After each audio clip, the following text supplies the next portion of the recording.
Someone offered me $1 million to stay inside for a year. I should have said no. This all started about 16 years ago when Rachel left me. Not that I blame her, I was a mess back then. Hell, I'm still a mess now, just a different kind of mess. We've been together for 4 years and I thought we were going to get married. I had the ring and everything, but apparently my opinions on taking things slow and her opinions on building a future together were two very different things. After she moved out, I pretty much became a hermit. I work as a freelance developer, mostly building AI algorithms for tech companies, so I was already working from home most days. It was easy to just stop leaving. I'd order groceries online, get everything delivered, and spend my days coding and my nights drinking cheap beer while scrolling through Netflix. The only place I'd go was Murphy's, this little dive bar around the corner from my apartment. Even then, it was just to sit alone, nurse a couple of Budweisers, and pretend I was being social. The bartender, Jimmy, knew my order and knew not to bother me with small talk. It was perfect. My mom would call every few days asking when she could come visit or when I was coming home for dinner. My friends would text about hanging out, grabbing drinks, going to concerts. I ignored most of it. It was easier to just stay in my bubble and feel sorry for myself. Rachel had moved on. I could see her Instagram posts of her new life, new boyfriend, new everything. Meanwhile, I was wearing the same sweatpants for 3 days straight and eating cereal for dinner. That's when he showed up. It was a Tuesday in February, around 2 p.m. I remember because I was in the middle of debugging some neural network code when the doorbell rang. I almost didn't answer it. I wasn't expecting any deliveries, and I definitely wasn't in the mood for Jehovah's Witnesses or solar panel salesmen. But something made me get up and look through the peephole. He was tall, maybe in his 50s, wearing an expensive-looking gray suit that probably cost more than my rent. Perfectly groomed silver hair, the kind of confident smile that made you trust him immediately. He looked like he belonged in a boardroom, not standing outside my shitty apartment building.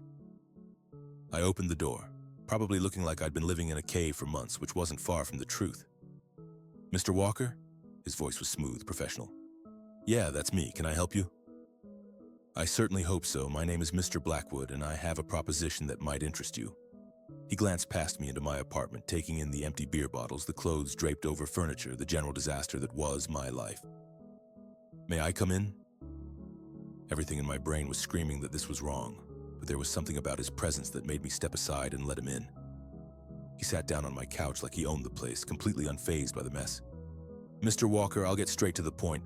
I represent certain interested parties who are conducting a social experiment.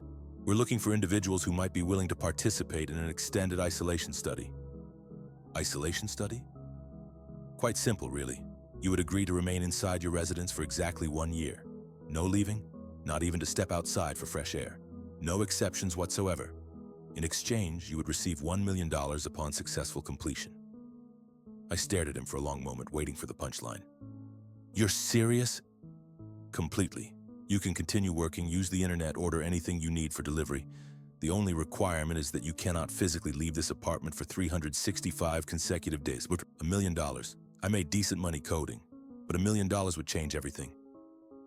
I could pay off my student loans, my credit cards, maybe even buy a house. And honestly, the way I'd been living for the past few months, I was basically already doing it for free." "What's the catch?" Mr. Blackwood smiled. "No catch. Simply a year of your life in exchange for financial freedom. We'll provide you with a direct deposit of $50,000 up front to cover any expenses and the remaining $950,000 upon completion." He pulled out a contract from his briefcase. It was surprisingly short, just 2 pages of legal language that basically said I couldn't leave my apartment for a year. And if I did, I'd forfeit the money and have to pay back the advance. I should have asked more questions. I should have wondered who these interested parties were or why they'd pay someone $1 million to stay home. But I was depressed, broke, and honestly, the idea of having an excuse to avoid the world for a while sounded perfect. I signed the contract. To be honest, the first few months were actually amazing. The $50,000 hit my account before I had even woken up the next day, and suddenly I could afford good food, better beer, all the video games and streaming services I wanted. I threw myself into work with a new enthusiasm, taking on bigger projects and making more money than I'd ever made before. My friends thought I was crazy when I told them about the deal, but most of them were also kind of jealous. "Dude, you're getting paid $1 million to do what you were already doing," my buddy Marcus said during one of our video calls. "That's the easiest money ever." Even my mom was supportive, though she worried about my mental health. "Just promise me you'll call if you need anything, honey, and maybe try to eat some vegetables once in a while." I started talking to myself around month 4, but it didn't feel weird, just little comments while I was coding or narrating what I was doing while cooking. All right, let's see if this algorithm actually works this time. Normal stuff. Everyone talks to themselves sometimes, right? The hardest part was the loneliness that would hit at random moments. I'd be having a great day crushing some coding project, and then I'd see a photo on social media of my friends hanging out without me, and it would feel like a punch to the gut. But I had video calls, texting, social media. I wasn't completely cut off from the world. When the year was up, Mr. Blackwood returned exactly as promised. He handed me a check for $950,000 with that same professional smile. Congratulations, Mr. Walker. I trust the experience wasn't too difficult. Actually, it was easier than I expected. Excellent. In that case, I have another proposition for you. My heart started racing. I'd been dreading this moment ending, going back to the real world, figuring out what to do with my life. 5 more years, Mr. Walker. Same rules, same apartment. In exchange, $10 million. $10 million, fuck. That was retire early, never work again money. That was buy a house in cash, travel the world money. And honestly, I'd gotten pretty comfortable with my setup. 5 years would fly by. I signed the second contract without hesitation. The first year of the 5-year deal went smoothly. I was making great money with my coding work. I'd settled into a routine, and I was actually happier than I'd been since Rachel left. I'd lost some weight, started working out in my apartment, even tried meditation. My friends joked that isolation was the best thing that ever happened to me. But then things started going wrong. It was during year 2 that Rachel called. I saw her name on my phone and almost didn't answer, but curiosity got the better of me. Hey, David. Her voice was exactly the same, and it hit me like a freight train. Rachel, hi. I wasn't expecting to hear from you. I know this is random, but I've been thinking about you lately, about us. I was wondering if maybe we could get lunch sometime, just to talk, you know? I think we both made some mistakes. My heart was pounding so hard I thought it might explode. This was what I'd been hoping for, dreaming about for years. She wanted to try again, but I can't. You can't? Are you seeing someone? No, it's not that. I literally can't leave my apartment right now. It's complicated. There was a long silence. David, what the hell are you talking about? Are you under house arrest or something? I tried to explain about the deal, the money, how I only had 3 more years left. But even as I said it, I could hear how insane it sounded. A few deafeningly quiet moments passed before she finally responded. You're still exactly the same, aren't you? Choosing money over us? Over the chance to fix what we had? It's not that simple, Rachel. It's $10 million. Think about what we could do with that kind of money. I can't believe you right now. I thought maybe you changed, but you're still just a weak little man-child who refuses to take responsibility for anything. She hung up. I called back 17 times. She never answered. That night, I sat in my apartment and cried for the first time since she'd left, but I didn't break the contract. 3 more years, I told myself. 3 more years and I'd have enough money to win her back, to prove that I could provide for her, for us. In year 3, my mom called with news that made all of my veins freeze. Hey, honey, I need to tell you something. I went to the doctor last week for my annual checkup, and they found a lump in my breast. They're doing more tests, but they think it might... Her voice faded into an orchestra of muffled chaos as her words sunk in. The world stopped. My mom was only 58. She was supposed to have decades left. She was supposed to meet my future kids, see me get married, grow old gracefully. Do you think that nice gentleman would understand and let you come home for a while, sweetie? Her voice cracked. I paused for a moment. My breath became short as I weighed the options. $10 million is so much to abandon, especially if the tests were to come back benign. But it's my mom. I could feel the tears welling up in my cheeks, moving toward my eyes.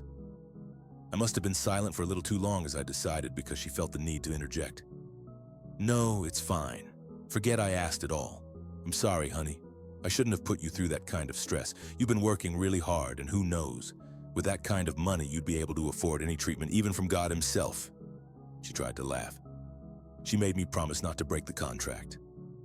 Against every instinct in my body, I stayed in my apartment. The cancer was aggressive. Stage 3 by the time they caught it. I watched my mom fight through video calls, seeing her get thinner and weaker with each round of chemo.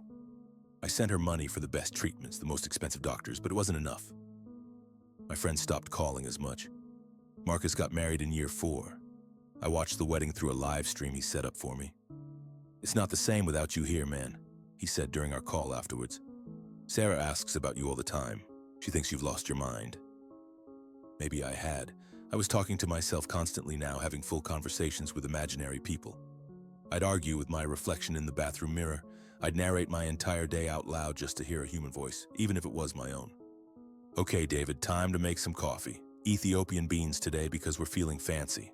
Aren't we feeling fancy? Yes, we are definitely feeling fancy. I started leaving the TV on 24/7 just to have background noise, background voices.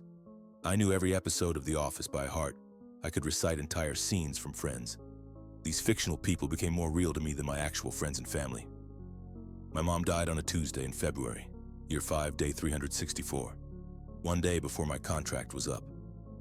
I got the call from my Aunt Linda at 6:47 a.m. She fought so hard, David, right up until the end. She kept talking about how proud she was of you, how excited she was to see you when you finished your project. I hung up the phone and screamed until my throat was raw. I put my fist through the bathroom mirror. I threw my laptop across the room and watched it shatter against the wall. But I didn't leave. I couldn't leave. Not with one day left.